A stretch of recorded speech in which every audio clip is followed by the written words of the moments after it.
Okey, sekarang ni kita tengok apakah soalan-soalan yang selalu ditanya. Jawapan yang adik-adik bagi tadi tu okey, not bad, alright.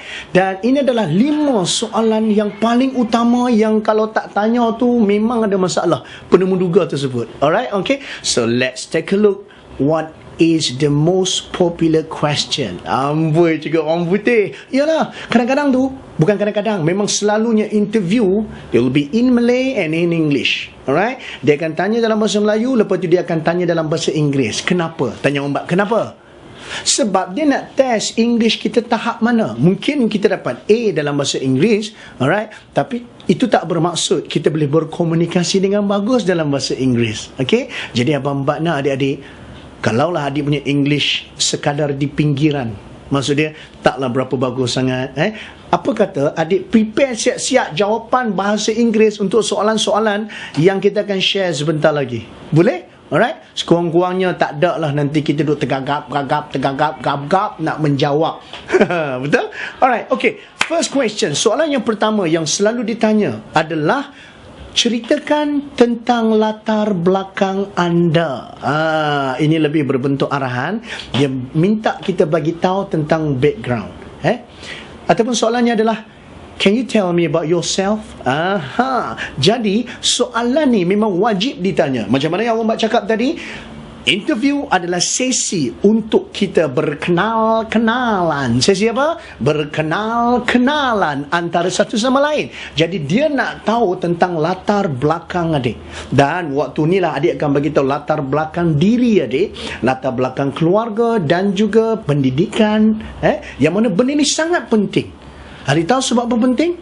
Sebab kalau adik anak sulung, orang boleh buat kesimpulan awal. Kerana anak sulung berbeza dengan anak bongsu. Anak sulung lebih tak dengar cakap. Bukan. Maksudnya anak sulung dia lebih ada pemikiran sendiri, sukar dipengaruhi orang lain. Anak sulung ni juga dia ni jenis yang kerah kepala. Tu dia, right? Maksudnya dia sedikit degil dekat situ, okay? Tapi dia penyayang dengan adik-adiknya. Dia tahu bagaimana nak kontrol. Dia ada sifat kepimpinan. Itu anak sulung. Anak bongsu pula dia kategori manja, comel dan berjambang. Sebab abang anak bongsu, tapi bukan semua anak bongsu berjambang. Gila, perempuan pun berjambang. Tak, alright. Maksudnya anak bongsu dia lebih kepada dia banyak mengikut arahan.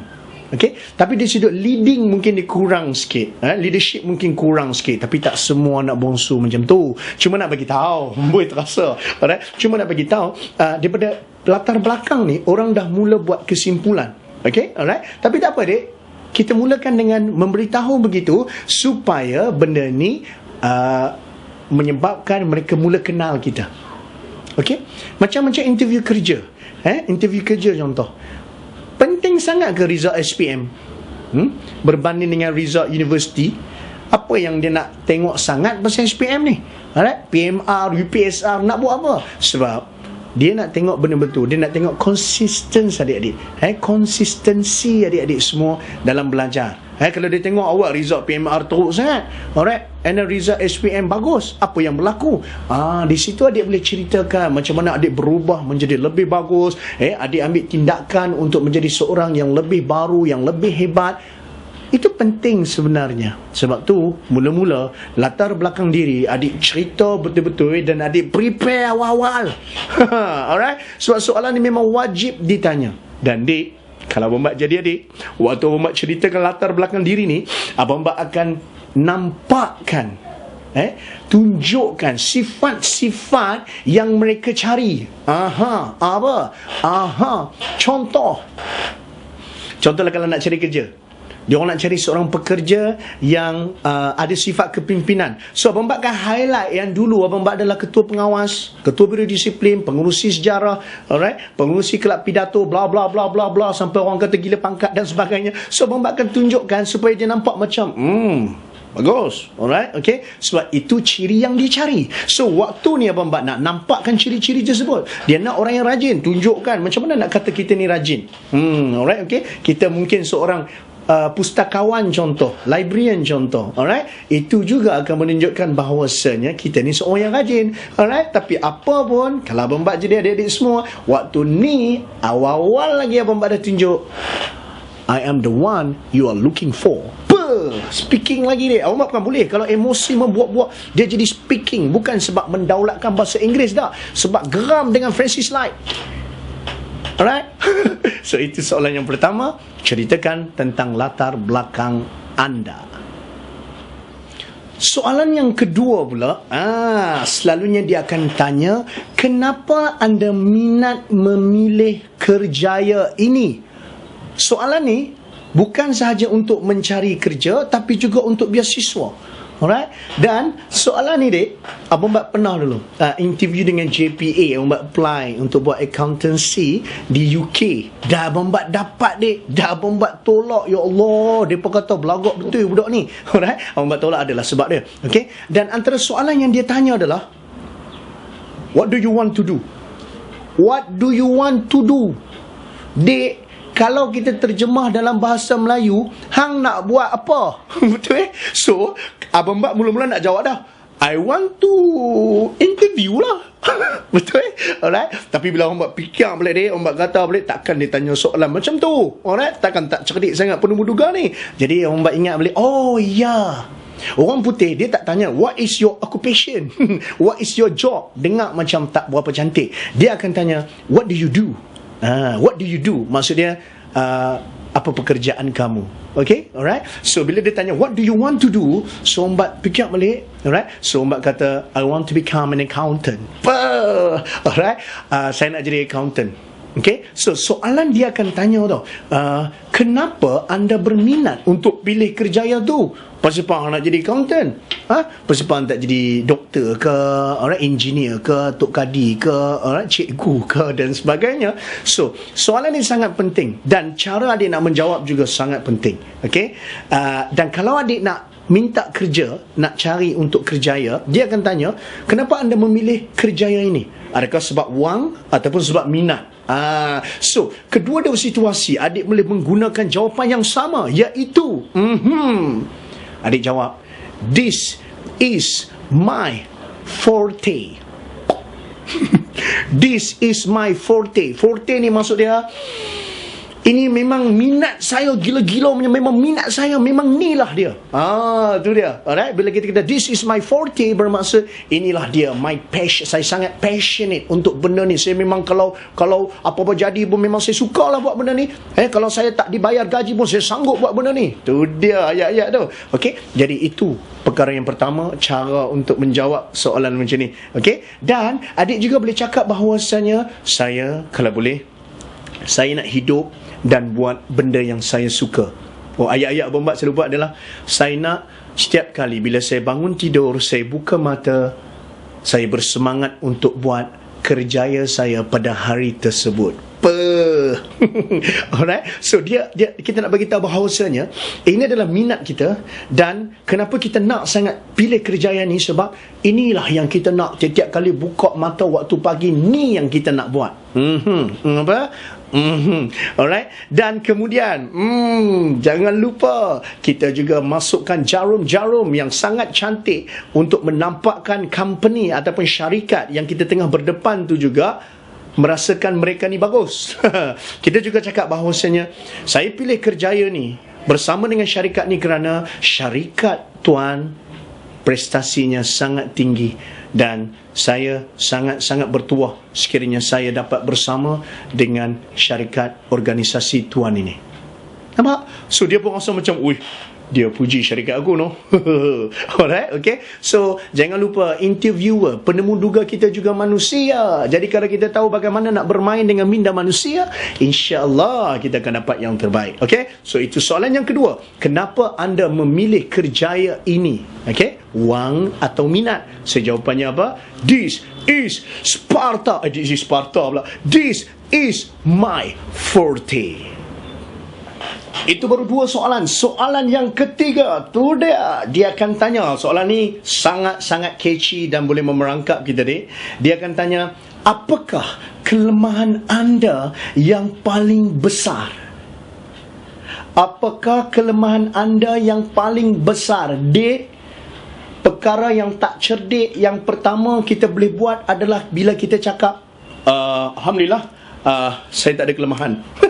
nampak sangat pembohong. Alright, kita mesti ada kelemahan, tapi takkan kita nak bagi tahu kelemahan kita yang sebenar dan akhirnya menyebabkan dia akan rasa macam budak ni tak ada harapan lah. Takkan kita nak buat macam tu. Jadi cara untuk jawab soalan ni, dia ada cara dia betulkan kedudukan dulu. Alright, dengar betul-betul jawapan dia. Caranya adalah jangan bagi tahu.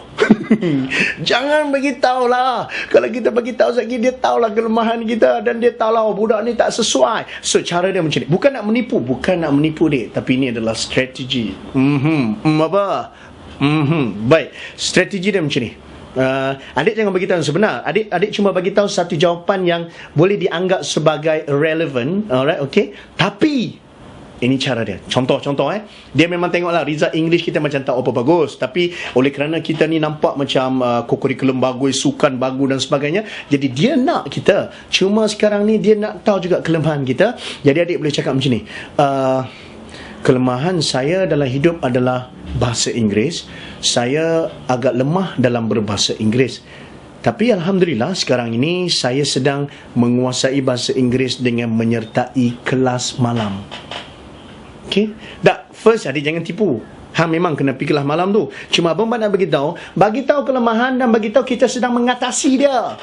Jangan bagi tahu kelemahan, saya lemah bahasa Inggeris sebab memang itu adalah penyakit keturunan saya. Memang tak akan dapat lah harimau. So apa yang kita kena buat sekarang ni adalah you bagi tahu kelemahan, you bagi tahu juga you punya cara untuk mengatasi. Orang Mat punya style kan dalam interview ya, Orang Mat tak ingat interview apa. Dia tanya apa kelemahan Orang Mat cakap saya lemah dalam bahasa Arab. Memang saya dapat A dalam bahasa Arab, tapi untuk bercakap dalam bahasa Arab saya agak lemah. Cuma sekarang ni saya sedang menggarap lagi kebolehan saya berbahasa Arab supaya saya mampu untuk berbahasa Arab. Alright. Sedangkan bahasa Arab tak ada kena-mengena pun dengan apa yang Abang minta waktu tu. Faham tak? Alright. So, jawapan dia ada tak? Soalan dia ada tak jawapan? Ada. Ada tak kelemahan? Ada kelemahan. Tapi kelemahan tu tak relevan untuk dia. Dia akan cakap dalam hati, biar api ya. Ada aku kisah. Alright. Okay. So, Mbak nak jawab soalan kelemahan tersebut dengan teknik macam ni. Bukan menipu, tapi strategi. Apa?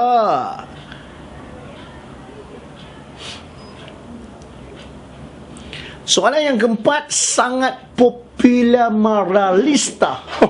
Sangat popular, iaitu kenapa anda fikir kami patut ambil anda bekerja dengan kami? Dan dia akan tambah lagi, sedangkan dekat luar sana ada 3,000 lagi orang yang sedang menantikan peluang ini.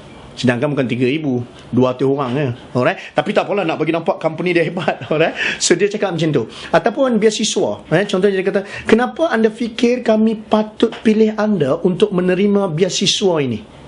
Soalan ni confirm ada, dan dia sangat perlukan jawapan yang terbaik. Siapa nak tahu jawapan yang angkat tangan? Sebut saya.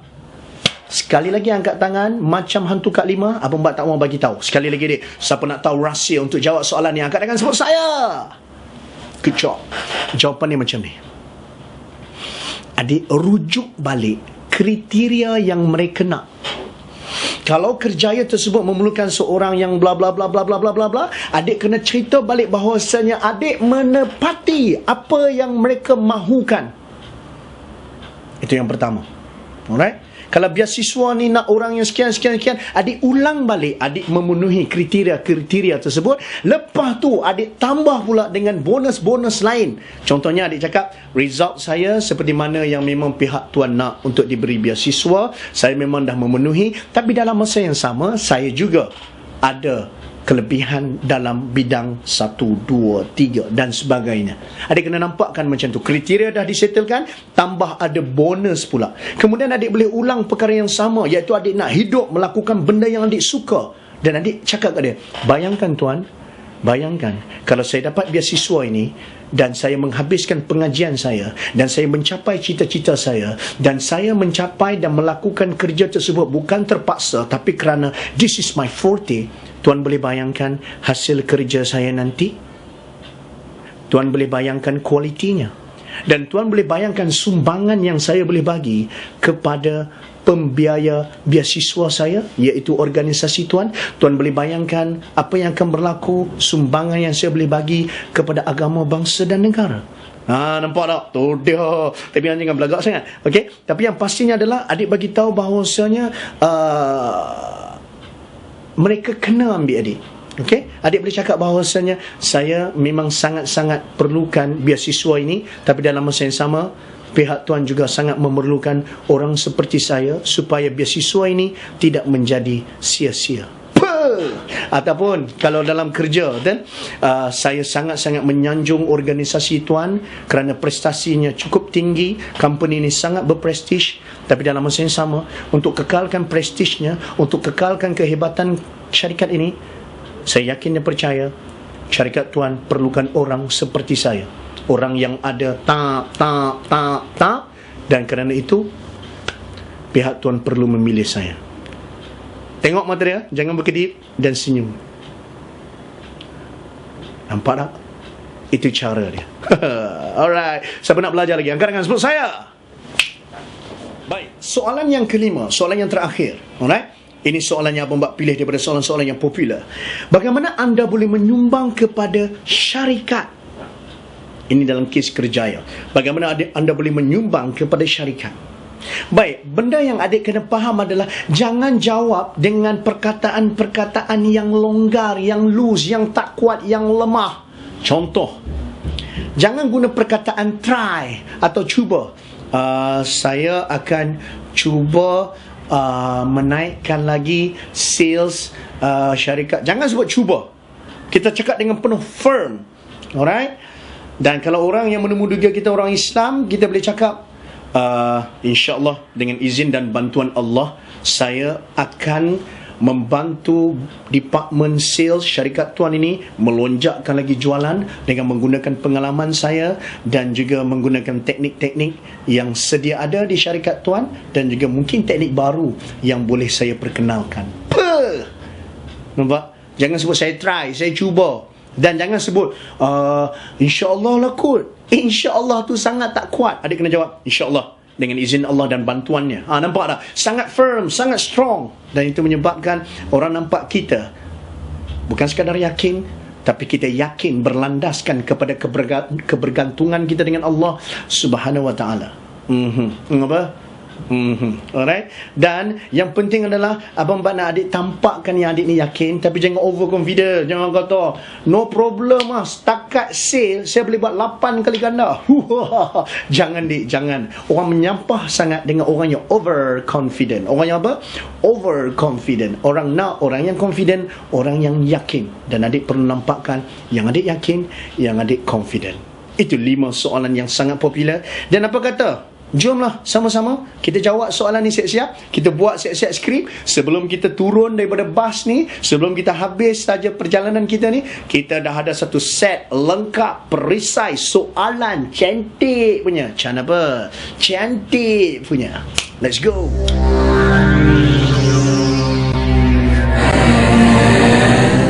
CBLF. CBLF.